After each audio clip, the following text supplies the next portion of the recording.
Okay, we have a question, homegrown on this one from myself, because I'm a member, and the question is, what is the route to fellowship from membership grade? And I'm really talking about CIBSE more than I'm a member of MET as well, but the CIBSE one I think is my preferred route. So it depends on what prior qualifications you've got. So if you are already MCIBSE and chartered, it's really relatively simple. It's something like a 2,000-word report, showing how you've got the relevant competencies to move up to fellowship, as well as evidence of the prior things. If you're going straight to fellow and you haven't got member status, then you've got to demonstrate everything that goes with member as well, so it's more onerous. And similarly, if you don't hold chartered engineer, then you've got to do that as part of the process. So it sort of depends on where you are, but the website is really good and clear on everything, so I'll just add that into the chat as well, on all the things you need. I do think that differs institution to institution, because I think I'm right in saying, you'd have to check, but I think I'm right in saying in the IMEC you can get to be a fellow if you're iEng or if you're engineering technician as well, so you don't have to be chartered engineer, because it is a slightly different thing in terms of the criteria set. It's not about AHEP and it's not about learning outcomes, and it's not even so much about the UK spec. I think it is about how you have given something back to the institutions. Would you agree with that, Claire? Or well, I was going to say, I have had the instances in professional review interviews where we've recommended somebody so they've come for a chartership interview and we've recommended them for fellowship. Right. I don't know if CIBSE do a similar thing, but if you were applying straight for fellowship without chartership, we'd definitely be interviewing as IMEC, because we'd kind of wrap the process up into one. So I don't know, Chloe, for CIBSE, whether you'd end up having an interview if you weren't already chartered, which Phil, you said you were. I'm working towards my chartership. I've only been doing it 18 months.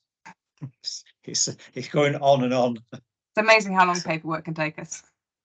Yes. I don't envy your position, because without somebody alongside you, so not only encouraging you, but so I sent my draft application to Rich, but he also kind of encouraged me to apply for it in the first place.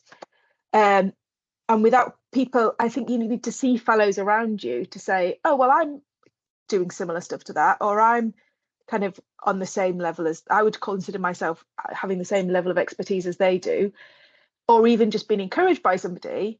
I think you're in a really hard position. Yeah.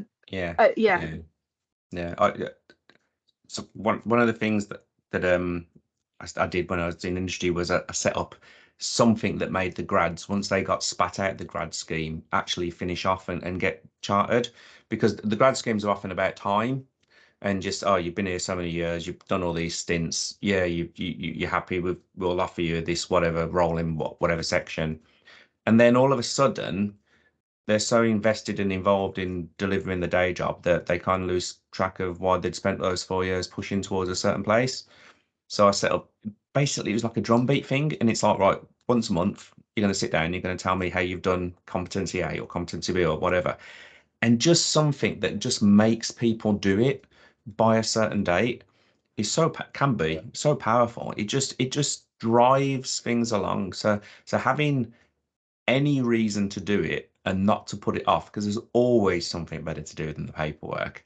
Having any reason to do it can be really useful. So I found with getting senior fellowship of HEA, I worked with a colleague and we would have a monthly meeting where we'd sit down and hold each other to account and see how we were getting on, and you felt really embarrassed if you hadn't made any progress. So it might only have been the day before the monthly meeting that you suddenly hurriedly wrote things down, but at least you were doing it once a month.